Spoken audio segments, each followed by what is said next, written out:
pag tayo'y kumain ng magkasama yung magnesium at zinc, tumutulong yung zinc na ma-absorb yung magnesium at yung magnesium ay tumutulong na ma-absorb yung zinc. Kaya may mga minerals na kinakailangan pagsamahin. Ang reason ay para ma-absorb ng tama o mabilis ang pagka-absorb. Kaya't na ito ay ito sana ay huwag niyong kalimutan. Tinan ang aking Malabar spinach, ang aking alugbate, green alugbate. Sobrang ganda talaga Ito ay bagong tanim pa lamang tingnan naman niya tatalbos ng sobrang dami Bawat dahon ay may lumalabas sa talbos. At ito ay kung kayo ay nagbi-business, pwede nang putulin na rin mga dulong at na susulputan yung maraming alam niyo ang gulay ngayon ay sobrang mahal. At na may isa akong ituturo sa inyong paraan ng pagtatanim ng alugbate na ngayon ko lang natuklasan sa aking buhay. Ating tingnan yung aking alugbate din.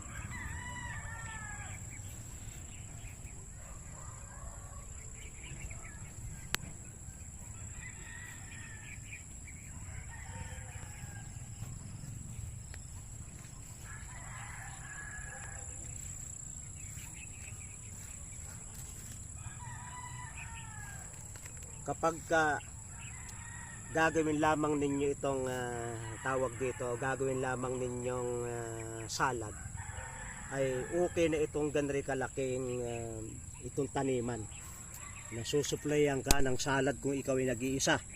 At kung mag-anak naman kayo, di mga 3 nito.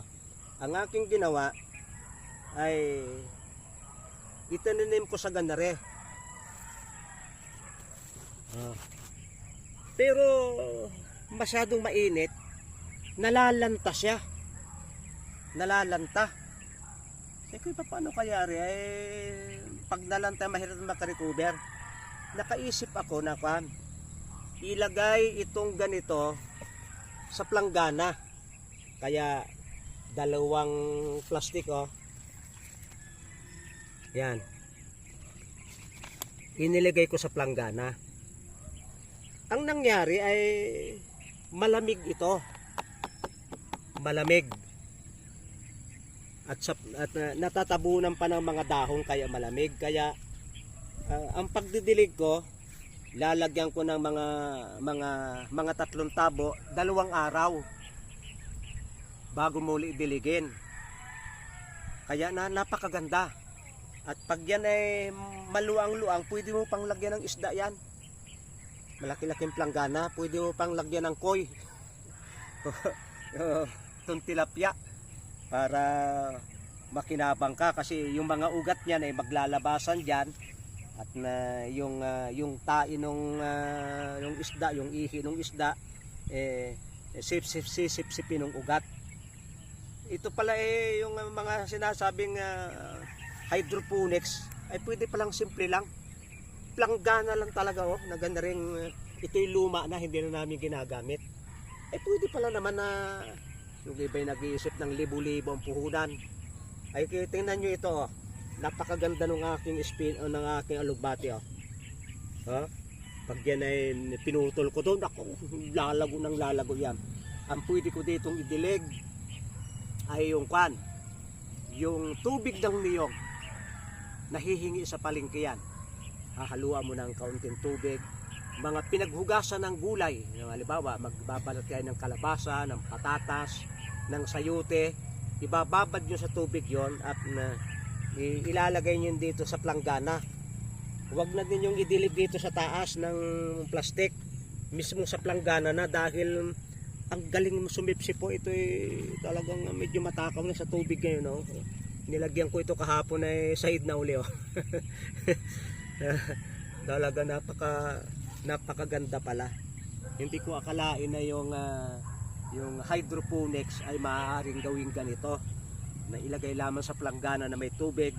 Basta yung tubig ay hindi maaapawan ito.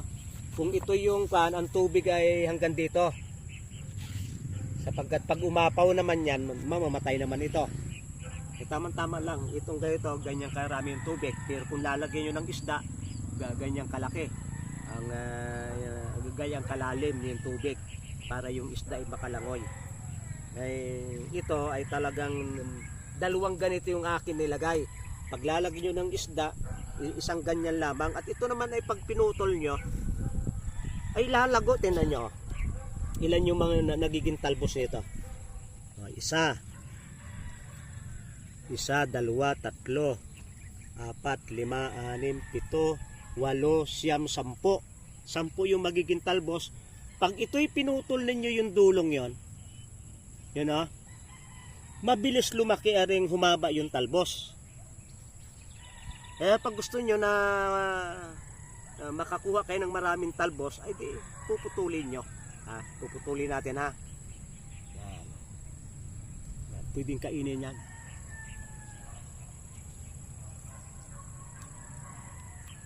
Malinis yan eh. Tag-ulan dito.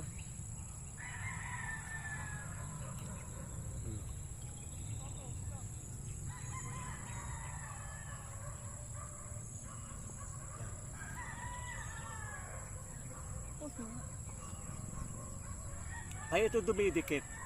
Ito yung malagkit. Ang alugbate mayroong mucilage na yun ay pampaganda ng mga problema natin sa bituka.